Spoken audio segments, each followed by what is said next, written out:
Good morning সকলকে। আজকের ভিডিওটা কী নিয়ে হতে চলেছে সেটা তো তোমরা টাইটেল আর থাম্বনেল থেকে বুঝতেই পেরে গেছো। হ্যালো বন্ধুরা, তোমরা সবাই কেমন আছো?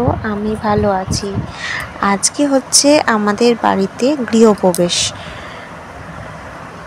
দেখতে দেখতে অবশেষে এই দিনটা চলে এলো। এখন তোমাদের সাথে ভিডিওটা অনেক দেরিতেই আমি শেয়ার করছি, আমি জানি।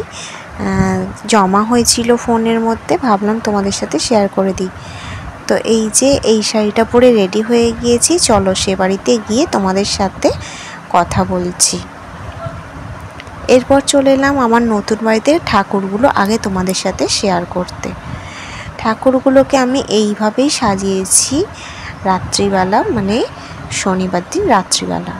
এখনও কিছু কেনা বাকি আছে, যেমন মাথার মুকুট, এগুলো তারপরের দিনকে সাজিয়ে তোমাদের সাথে একেবারে হাজির করলাম গৃহপ্রবেশের দিনকে। প্রথমেই সংক্রান্তির পুজোটা এখানে সাজিয়ে রাখলাম। বামুন ঠাকুর অবশেষে পুজো করতে চলে এসেছে।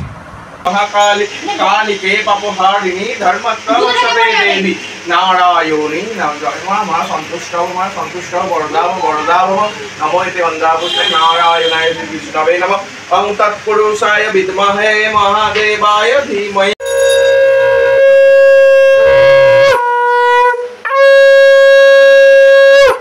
ओं जटाटवी ओं नमो इति वंदापुष्टे नमः ओं नमो इति पुष्पे महापुष्पे তোমরা এতক্ষণ দেখলে আমার পুজো হচ্ছে।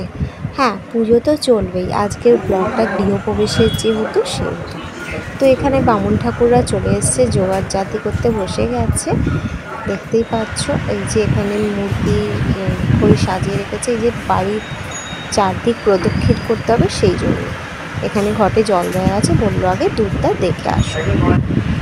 আর এখানে তারপর আমাদের প্রদক্ষিণ করা হয়ে যাওয়ার পর এখানে দাদু সিন্নির জোগাড় করতে বসে গেছে। এখানে আইটেমে কী ছিল দেখো, লুচি, আলুর দম, ছোলার ডাল, আলু ভাজা আর হচ্ছে চাটনি। এটাই হচ্ছে আজকে মেনুতে ছিল, আর মিষ্টি। এরপর আমাদের এখানে আমি এই যে দেখিয়ে দিলাম, দুধটা দেখে যেতে বলেছে বলে দুধটা আমি গরম করতে বসিয়ে দিয়েছি। আর এরপর আমরা পুজোয় বসে যাব, সেই জন্য একবার তোমাদের সাথে চলে এলাম। এখানে কয়েকটা পিকচার তুলে দেওয়া হয়েছে। এই যে আমরা পুজোয় বসে গেছি বড়দের অনুমতি নিয়ে। তারপর এখানে অনেকক্ষণ ধরেই পুজো চলছিল, বেশ মন শান্তি করে এবারে পুজোটা হয়েছে।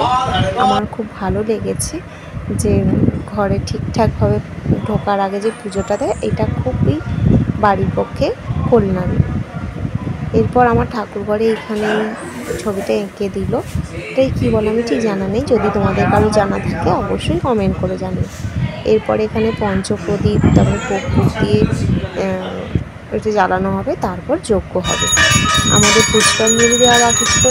পুজো হতে হতে অনেকটা টাইমে কেটে গেছিলো, প্রায় বিকেল 4টে বেজে গেছিলো। তো এখানে দেখো যজ্ঞটা হচ্ছে, আমি সেই ফাঁকে একটু ভিডিওটা নিয়ে নিতে পারলাম, নাহলে সেরকমভাবে ভিডিও নিতে পারিনি। তারপর এখানে আমরা পুষ্পাঞ্জলির জন্য বসে গিয়েছি। দেখো আমি, আমার মা, আর এখানে আমার পাপু পিছন দিক দিয়ে আবার চলে গেল, আর তোমাদের দাদাভাই বামুন ঠাকুর পিছন দিকে বসে আছে, আর একজন বামুন ঠাকুর। তো এই বেশ ভালোই লাগছিলো। আমার পাপু এখানে বসতে এসেছিলো পুষ্পাঞ্জলির জন্য, ও পুষ্পাঞ্জলি দেয় না, বসেছিল অনেকক্ষণ। তো তোমাদের কেমন লাগছে ভিডিওটা, স্কিপ না করে দেখছো তো? জানি অনেক দিন পর ভিডিওটা দিচ্ছি, মার্জনা করে দিও। আমাদের পুজো এখানে শেষ হয়ে গেছে। এরপর আমি এখানে বসেছিলাম, তারপর এখানে প্রসাদগুলো বাটোয়ারা করে দেবো, গোটা পাড়ায় দিতে যাব বলে এখানে একটু বসেছিলাম। তারপর তোমাদের দাদাভাইয়ের সাথে কয়েকটা ছবি তুলে নিলাম। পাপানের সাথেও ছবিটা ছিল, কিন্তু এখন দেখতে পাচ্ছি না। এই যে এখানে ফল কাটা কমপ্লিট হয়ে গেছে।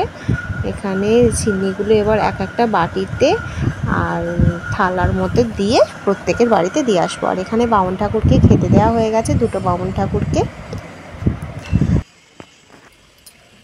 সন্ধেবেলা একটুখানি ছিলাম ওই বাড়িতে, তারপরে আবার এসে তোমাদের সাথে শেয়ার করছি। দেখো ঘরটার কি অবস্থা। এটাই এখন 8 দিন থাকবে। এই ঘরটা বাদ দিয়ে বাকিটা পরিষ্কার করা হবে। তো এই দেখো ঘরের এই অবস্থা হয়ে আছে।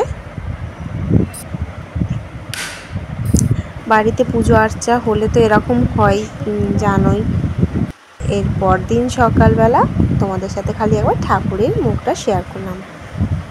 তো আজকের ভিডিওটা কেমন লাগলো অবশ্যই কিন্তু কমেন্ট করে জানিও। এরপর থেকে নতুন নতুন ভিডিও পাওয়ার জন্য ওয়েট করো, রেগুলার ভিডিও আসতে চলেছে। ততক্ষণের জন্য সবাই ভালো থাকবে, সুস্থ থাকবে। আর আমার ভিডিওতে যারা এখনও নোটিফিকেশানের বেলটা অন করোনি, প্লিজ অন করে দিও সাবস্ক্রাইব বাটনটা, যাতে আমি ভিডিও দেওয়ার সাথে সাথেই তোমাদের কাছে নোটিফিকেশান চলে যায়। তো টাটা, আজকে এই পর্যন্ত।